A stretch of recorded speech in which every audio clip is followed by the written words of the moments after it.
coming to you from Corewell Health. This is your house call.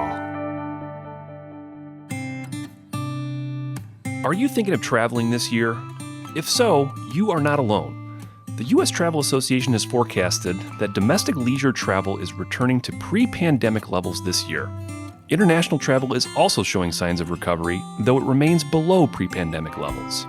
So, if you're thinking of traveling, whether foreign or domestic, business or pleasure, keep it here. The HouseCall Podcast has the latest on how to stay safe and healthy on your next journey.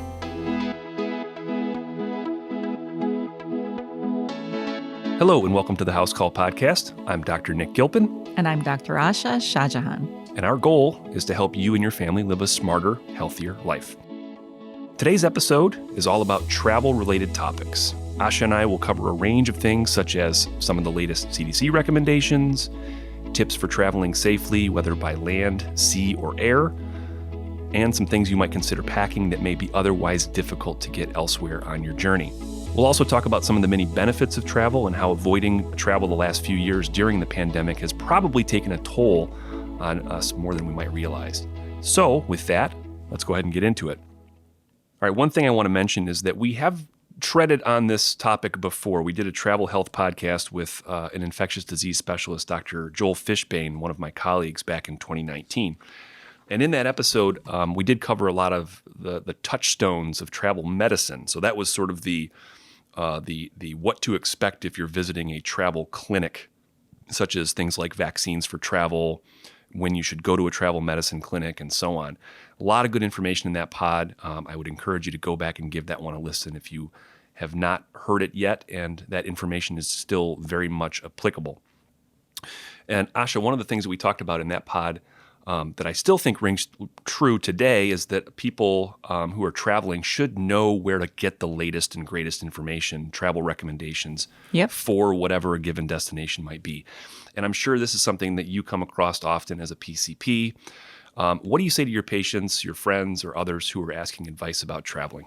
Yeah, so one of the things is like this CDC has a website that actually is like dedicated to travel, cdc.gov/travel.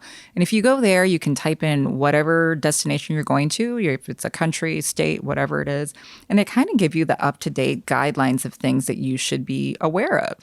The other thing I tell people to do also is to look at travel.state.gov. And that's because the CDC is more looking at like health risks, things if there's typhoid, cholera, a breakout, things like that. But travel.state.gov does also talk about things that are hazardous, such as, if there's like a civil war in the area or if there's bioterrorism. So actually, I was planning to go to Colombia last year. And I was like, I want to go to Colombia. It looks great. Going to have great food, whatever.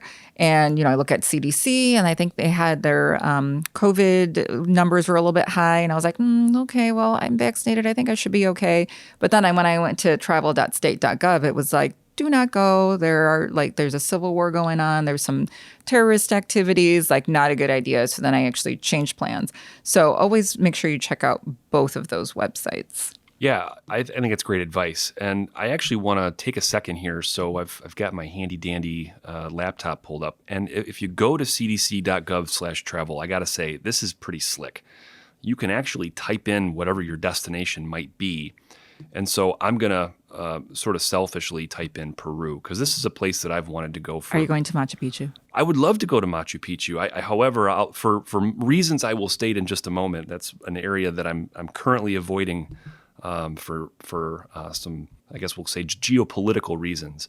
But if you go on CDC and you type in Peru, the next page that comes up really tells you if there's any travel health notices in the area. So right now they are experiencing some dengue fever, which is not unusual for that part of the world. And so it is a level 1 practice usual precautions type of a situation. But then below that, it talks about all of the different vaccines that you should have prior to traveling to this area. And it even gets into the weeds a little bit with specific locations. Like, for example, should you take malaria prophylaxis or not? It'll say, there's country-specific information. If you're going to be in higher altitude areas, it's less important than if you're going to be in sort of the lower parts of the country and so on. So I guess to punctuate this, Lots of really good, valuable information on here, and even country-specific recommendations. And the other recommendation you mentioned is the travel.state.gov, which is the U.S. State Department.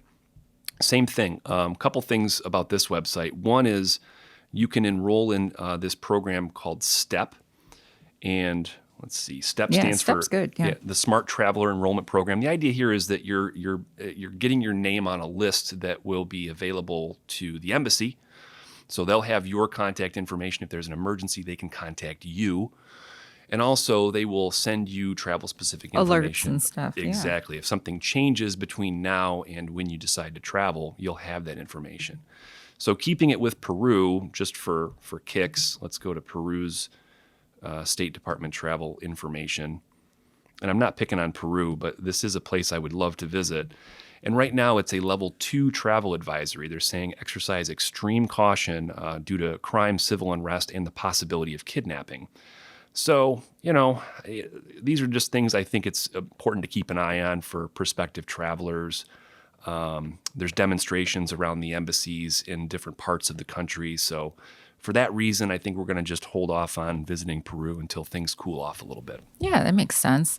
I think some of the other things to look at too is, so, we're talking about CDC guidelines, travel state guidelines, but I think now with, forest fires happening not only in Canada, but like there's wildfires in Greece now. I mean, you want to kind of look at the weather patterns and some of the environmental hazards that are happening. Like Italy has a huge heat advisory going on right now. And in Sicily, I think it was 120 degrees Fahrenheit. And crazy. I've been to Sicily. That is not dry heat. Like that is that is a different kind of, that's very, very hot. And so looking at things like, or even if you're local going to Arizona or Texas or something, like there's a lot of heat advisories, and we can talk about some tips to avoid having like heat exhaustion or heat stroke. But I do have like a not funny story, a terrible story about when I went to Rome. And what happened was I was in line to go to the Colosseum. And so, mind you, Italy, what do? Wine at every meal. Espresso, cappuccino. I mean, you have to ask for water sometimes. So you're kind of dehydrated already. It was July and it was over, 85 plus degrees. I think heat index was over 95 degrees. And you're standing in line, unshaded area, and I started feeling nauseous. I started feeling dizzy. I started having a headache. And I was like, oh, did I eat something? Like, what happened? I was sweating. My hands were clammy. I actually had to get out of line, which, by the way, line is very long. So it's like, oh, do I get out of line? Do I not get out of line? I go to the bathroom and there's another line. And I'm like, oh my gosh, I think I'm going to puke. Okay, long story short, I make it into the bathroom, but I puke into the garbage can. Oh. And I am totally out of it at this point. Like all I remember was someone said, hello, I'm American. I'm an ER doctor. I'm going to put this cold cloth on the back of your neck and cool your body temperature down. Oh, wow. I call her my travel angel. And since that point of time, I've always told myself, okay, keep a bottle of water with you. Yeah. If water's not around, if there's those drinking fountains, try to keep your wrist cool, splash water on your face. You start feeling a little headache, nausea, that kind of stuff, that is a sign of heat exhaustion. Talked about also, like, if you're already thirsty, it's a little too late. You want to keep yourself hydrated. And I try to be a travel angel to other people too when I see that they're kind of red in the face, hot, tired, looking a little exhausted. So that's my lesson of heat exhaustion when I was traveling to a very, very hot place. But Nick, maybe we can talk a little bit about some ways to stay safe in like heat areas. Like right now, the big alert is like Texas, Arizona. Oh, absolutely. I mean, it's everywhere right now, but certainly affecting the continental U.S. A lot of summertime in general tends to be a popular time for folks to travel. Kids are out of school. A lot of places in the country, it's actually cheaper to travel in the summer. Mm-hmm. It's low season in a lot of places, especially some of these places that really get the high temperatures. So if you're going to go visit the national parks, down in the Southwest, if you're going to go to Arizona, if you're going to go to Utah, right now it is hotter than blue blazes. And I think, the best advice I can give is someone who has done some adventure travel and some outdoor stuff. If you're going to do a trip like that, you might have booked this trip 3-4 months ago. You didn't know it was going to be 120 degrees in your destination. That's not something you have a tremendous amount of control over. But what you can control is, like you said, how much water you bring what time you do some of your excursions, right? Try to plan some of your activities in the not hot parts of the day. Right. That might mean you got to get out of bed at 5 a.m. and go do that hike you wanted to do. Yeah. But hey, man, that's kind of the way it has to be. Otherwise, you're going to be out in the hot of the day, and that ain't good.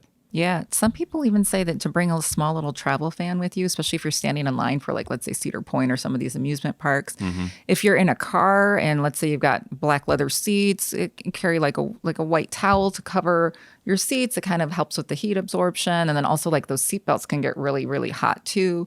So those are some things. And like you said, I think, again, is planning or maybe rearranging your travel too, because you're like, hey, I'm going to Utah. I want to hike all day. Well, right. Maybe it's time to jump in the pool, Exactly. Do some other relaxation activities, and then plan the hikes accordingly. Yeah, it may not be the itinerary that you dreamed of, right? Because you may find that you're spending a big chunk of your day indoors, but it's the smart move. This heat can kill you fast. And we read articles every day about a traveler in California, a traveler in Arizona whose car broke down on the side of the road and they tried to walk 2 miles. And, those are the kind of things that really make you pay attention. The other thing is, so we're talking about heat. Okay, let's talk about those wildfires. So the wildfires happening, you don't even have to be in Canada. I mean, people were in New York City and they were having trouble with the air quality. So air quality is something to consider when you're traveling. So always look at kind of the air quality index. You can find that online and look at what the zone is, because you might want to, if you are asthmatic or you have COPD, bring your inhaler. Maybe get a script of steroids if you need to before you go. Those are things to kind of keep in mind. Like, I have no asthma and really no respiratory problems. But when I traveled to Mexico City or to India, I did have some trouble breathing. I did develop like a cough. So those are things where, it might not be a bad idea to carry a mask with you if you're in a really heavy polluted area. It just will help you feel better and not feel so sick. So those are some other things to keep in mind. Look at the air quality index as well of the place that you are traveling to. Yeah, and everything I'm reading, Asha, is that this is not going away anytime soon, right? Yeah. This is going to, unfortunately, probably it's going to be the way of the summer, and it could even be, beyond this summer. We could continue to see this smoke from the wildfires continue to try to kind of drift around the U.S. And absolutely, in addition to the many other things, the CDC website, the State Department website, yeah, I agree. Keep an eye on what's going on with the local forecasts. If you're taking a road trip, if you're taking a trip by plane or by boat, there's different ways that you can sort of plot your journey to make sure that you're avoiding any difficult spots. Two things I wanted to bring up also is like, okay, if you are doing a road trip and maybe sunshades are good for the car. And then the other thing is, if you are planning travel abroad, not every hotel has air conditioning. Yes. So if you're booking like an Airbnb or a hotel, especially in Europe, only 10% of the homes in Europe have air conditioning. Whereas in the United States, it's 90%. So we're used to, like, in the summertime walking into a building and freezing. That's not the case in other countries. So make sure if you're picking a place that tends to get really hot, Spain, Italy, wherever, that you're booking a place that does say it includes air conditioning.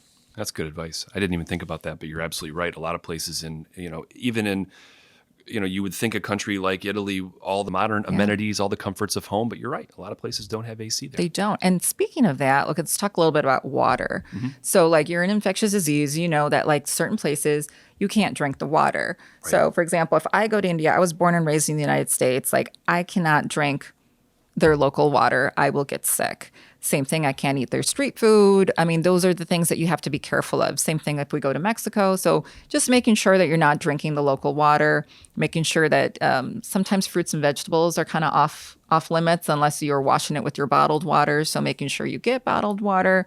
What else? Oh, ice cream. If it's a stored ice cream, I think it's fine. But if it's like a homemade ice cream with their water, I'd be careful with that. Those are some things that you can get sick with. What else do you think with water? No, I think that you're hitting all the high points. And I would go back to the conversation I had with Fishbane a few years ago. I think there's a spectrum of how risk averse an individual is. And it may have to do with, how delicate their stomach is. It may have to do with whether they have underlying medical conditions. I will also self-disclose, I'm probably not as good about what I eat when I'm on vacation or what I avoid when I'm on vacation. Those street foods, I absolutely get the street food. I'm crazy. But I will also concede that I try to do it as smart as I can. And I think you're making a great point, right? You can ask if you're going to stay at a hotel or at a resort, is the water here potable? If you don't know, err on the side of caution, right? Stick to bottled water. Avoid ice in your glass if you can help it. And, there's a lot of little tricks of the trade you can do for that.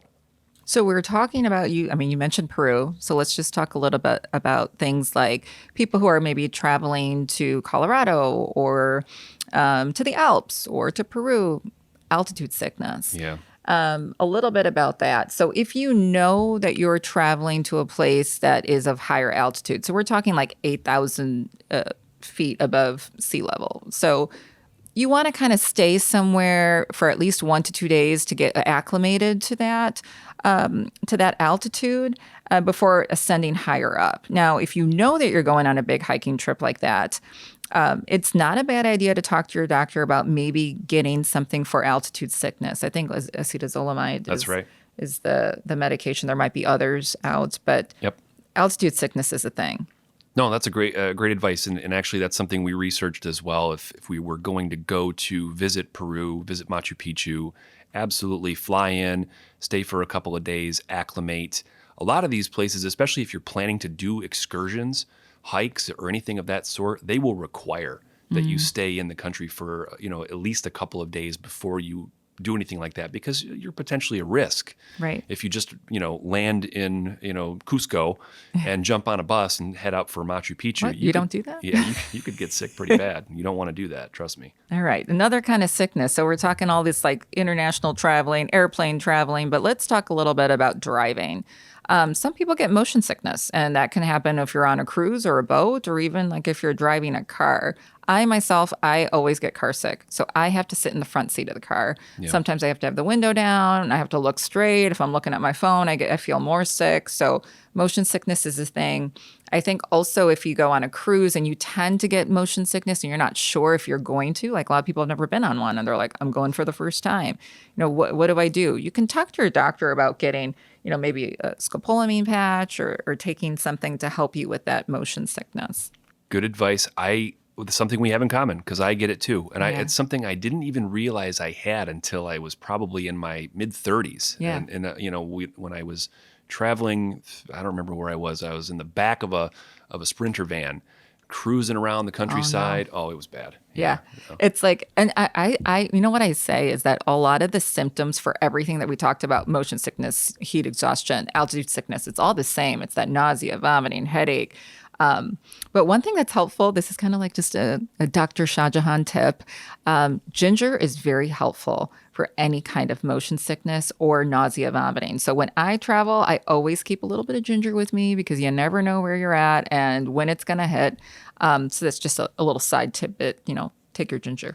What else do you put in your travel kit when you are going places? Do you have any other little hacks? Yeah, so I always bring bacitracin or Neosporin, like some kind of antibacterial ointment. Yeah, me too. Alcohol, like small alcohol pads. I always bring Band-Aids, bug spray. I do the bug spray with DEET because, if you are traveling somewhere and they've got like various viruses, whatever, ticks, those things, like you just want to make sure it actually works. Like the mosquitoes in India are like no joke. Like it's like, you could just be spraying bug spray at them and they're still like coming at you. Like it's a crazy thing. And we don't realize how many diseases these mosquitoes do carry, and then in different places they have different things. So I think I put those things in there. What else? Oh, hydrocortisone for those mosquito bites. Yep, I got that too. What else do you put? Depending where I'm going, I might even pack a short course of antibiotics. Okay. Like azithromycin or something of that sort if I do get a case of traveler's diarrhea. Now, I got to caution this. If you go to your doctor and you say, I want antibiotics for traveler's diarrhea. You're not going to get it. Right. A good doctor is going to say that you really shouldn't take an antibiotic for traveler's diarrhea. Right. It's usually going to just work itself out on its own. But I've found in my experience, I like to have that. It's like my little security blanket.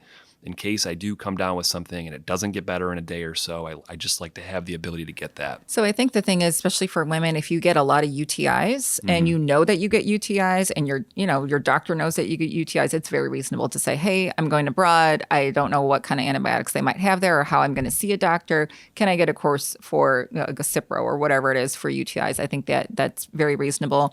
And then also diflucan for people that get yeast infections post antibiotics, that's pretty reasonable to ask for too. Yeah, and if I know someone's traveling, I'll obviously recommend that they take a supply of their own medication with them, and I will tell them to take additional supply. Don't just, cut it right to the day. You never know when you might have a delay. You never know when you might get stuck in an airport for an extra day or two, and you don't want to run out of medication. A lot of countries have pharmacies. You can get medications over the counter that you might need a prescription for in the U.S., but don't count on it. Yeah. Right? Just bring your own. It's safer that way. I think the other thing I bring, which might be TMI, is like wet wipes. I bring wet wipes with me and hand sanitizer. Wet wipes, because a lot of times you might go to like a public restroom and they don't have toilet paper. Sure. You're kind of like, or even, if you're hiking, they don't have toilet paper. So keeping wet wipes. I think also hand sanitizer is a good thing to have with you as well. Sunscreen. Definitely sunscreen. And I would also comment that bug spray and sunscreen, as good as they are to have when you're traveling places, are often things that can be difficult to find when you get to your destination, depending where you're at. Or they could charge you a fortune for them. Right. Buying sunscreen in the Caribbean is a lot more expensive than buying a small tube of sunscreen here in Michigan. Absolutely. Yeah.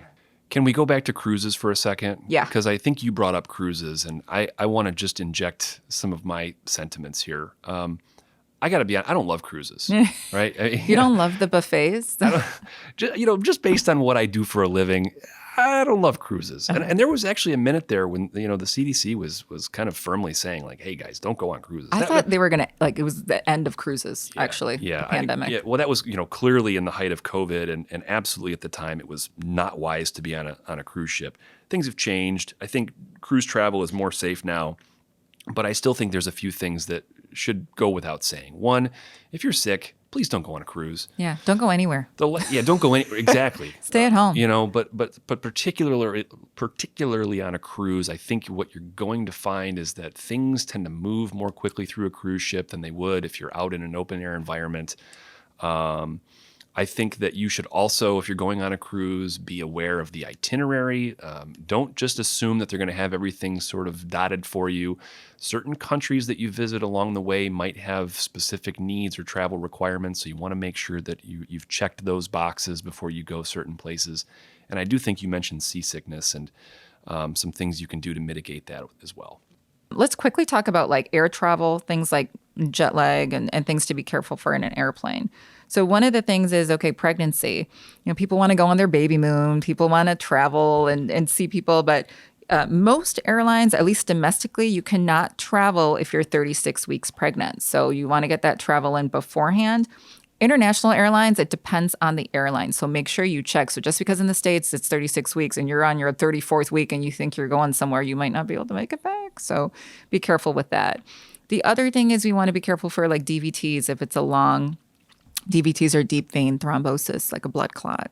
You want to make sure that you don't, if you're on a really long trip, you want to stand up, walk a little bit, do those calf stretches, exercises. And people might think okay, I don't have a risk for having a DVT, but a lot of people have a risk for that. So pregnancy is one. Mm-hmm. If you're on birth control, if you're obese, if you recently had surgery, if you had chemotherapy, there's a lot of, if you have a family history of it, a lot of people can have a risk, especially on a long trip. So whether it's a car ride, a long car ride, or a long plane ride, those are some things that you might be looking for. Yeah, that's great advice. The other thing I wanted to bring up, because I do a lot of international traveling, is jet lag. So jet lag, a lot of people say, this is what they say. Do you have any tips for this? Because Yes. I would love to hear them. Okay, so this is the thing that, people say for every hour of different time zone, you need a day. I've heard this. That's not going to happen for me, okay? I get 2 weeks vacation, maybe a week vacation. If I'm traveling to Italy, it's not going to take me 8 days to adjust to the time zone. I'm just not doing that. So some of the things that you might want to do is, one, avoid alcohol. I know it's fun to have some alcohol on the airplane, but it can disrupt your sleep patterns. So you want to avoid that. You want to stay hydrated. You want to have small meals. And then if you're going west, you want to go to bed at least 1 or 2 hours before your normal time, a couple days before your flight. And also, if you're going east, you want to go to bed a couple of hours earlier. Did I say that right? West is a couple hours later, and east is a couple hours earlier. Okay. And then the other thing that's very helpful to me is melatonin. Yes. Talk about that. So melatonin, it's a natural herb. It's over the counter. And basically what it does is it tells your body that it's time to sleep. So you have your circadian rhythm. The reason you get jet lag is it gets all messed up. And so it kind of helps you get back into the rhythm of like, it's nighttime, it's time to sleep. So if you're on the airplane, you sometimes notice they turn all the lights off and you're like, we just got on, what's going on? They're trying to get you to sleep at a certain time, wake at a certain time. And so melatonin is helpful for when let's say I do land at a destination and I just can't sleep because I'm like, it's daytime in the States. I might take some melatonin like an hour before I go to bed to try to help me sleep. And then the other thing is power naps. So I took this trip last time I went to, not the last time, the time before I went to India. It was terrible. Every day at 2 p.m., I just started falling asleep, like wherever I was because of the time difference. And it really ruined my trip because I was only there for about a week and a half. So this time I stopped in Dubai and it's a long trip. But as soon as I landed, it was daytime there. And even though I was really tired, I'm like, I'm going to just keep powering through. So I just planned activities, did what I needed to do, took maybe a 15, 20 minute nap in between. And I really suggest that you don't land somewhere when it's daytime and sleep for 6 hours. It's not going to help you. So you want to just try to be on the same time zone as the place that you land. Maybe go to bed a little earlier. You might crash, but those are some things that have helped me. No, that's good advice. And I think the melatonin thing is very interesting. Something I've tried to varying degrees of success. I think the one thing you pointed out is don't expect melatonin to be a sleep aid. No. It's really just telling you, like you said, Asha, it's really just telling you when it's time to go to sleep. It's like a sort of a trigger, if you will, to help jolt your circadian rhythm back closer to where it belongs. I want to just spend 1 or 2 seconds if you have any final thoughts about this, because I know travel is important to you. It's important to me. After everything that we've kind of collectively been through as a society, for the past few years. Talk about some of the other benefits of traveling. Why is it important to travel? You know, all the risks aside and all the things we talked about today about all the things that might go wrong, why should we be traveling? Is it good for us? It's 100% good for you. So Americans tend not to take their full vacation time compared to people in other countries. I think sometimes vacations can seem overwhelming. You have to plan it and you're like, oh, it's too much to do. But 100%, once you're out there and you're gone and you're away from your daily grind and your routine, there is something very therapeutic about that. Experiencing different cultures, Yes. learning different languages, hearing different accents in different languages, or even just like the difference between going from Michigan to the South. I mean, there are things that can really help not only rejuvenate your soul, relaxation, mental health benefits, anxiety, depression, but also cognitively, like learning new things helps your brain function. So traveling is like an easy way of doing all of the above. I think one last thing I want to say is many people tend not to travel because they don't have anyone to go with. Yeah. They'll say, oh, I can't, my friends aren't off at the same time I am, or I don't have a significant other, or like my kids, spouse, whatever. I solo travel a lot. And it's been life-changing. It's amazing. There's a lot of websites about solo female travelers, safety tips, things to do because people are afraid, like, I'm by myself. What am I going to do? I've traveled to tons of places by myself. And I will tell you, the first time it was kind of like intimidating and scary, but it is kind of like a thrill. And you pat yourself on the back. And you're like, I did something outside of my comfort zone. I got to see everything I wanted to see. Everything was on my timeline. I really encourage you that if you are not traveling because you think you have nobody to go with, try a solo trip. My first solo trip was to California. So it wasn't like I was like going, across the world. But just do a solo trip for yourself. It is kind of liberating and you will reap the benefits of travel. That's great advice. I think that's about all the information we have time for today. Asha, always great to be with you. Always great to be with you too. When's your next trip? Where are you going? Utah in October. Okay. So It's a good time to go. Yep. It's going to be hopefully a little cooler and a little less all that. So. Yeah. Utah's great. What about you? I'm going to France, Germany, Switzerland. Wow. And Italy. Trip of a lifetime. Good for you. Happening. We'll exchange notes later. All right, I want to thank you all for listening, and I'm going to leave you today with this healthy thought. Travel is something many of us have missed during the COVID pandemic. And now that things are starting to look and feel a little bit closer to normal, don't be afraid to get out and see the world. But remember to do it safely. Remember to check the latest travel recommendations for your destination with the CDC and the U.S. State Department. Check with your primary care physician or a travel health clinic if you need vaccinations or medications for travel. And most of all, be safe and have fun.